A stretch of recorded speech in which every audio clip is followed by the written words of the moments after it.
नमस्कार, मी शेजल मगरे नाशिक वृत्तांतमध्ये आपले स्वागत करते। पाहूया बातम्या विस्ताराने। श्री शुक्राचार्य जयदेव भोसले यांच्या वतीने जेल रोड येथे श्री पंचअवतार उपहार महोत्सवाचे आयोजन करण्यात आले होते।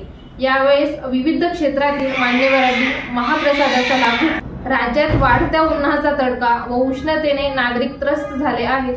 हवामान खात्याच्या अंदाजाने वादळी वारा व पावसाचा अनुमान दर्शविला जात आहे।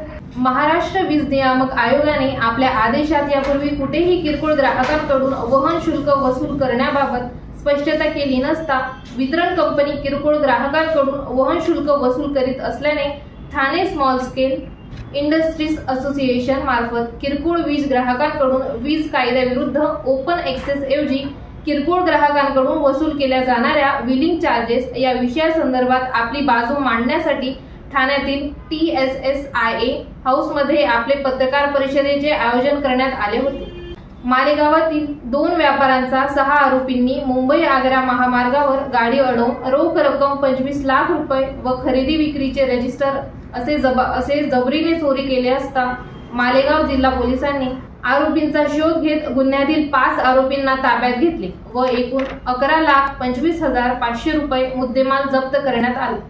अकोले शहरात शनी अमावस्या निमित्त भाविकांनी प्रचंड गर्दी केली होती।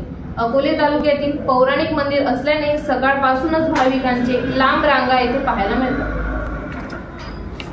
याचबरोबर आजचे बातमीपत्र संपले। मी शेजल मगरे आपली रजा घेते। पुन्हा भेटूया पुढील प्रसारणात। तोपर्यंत नमस्कार।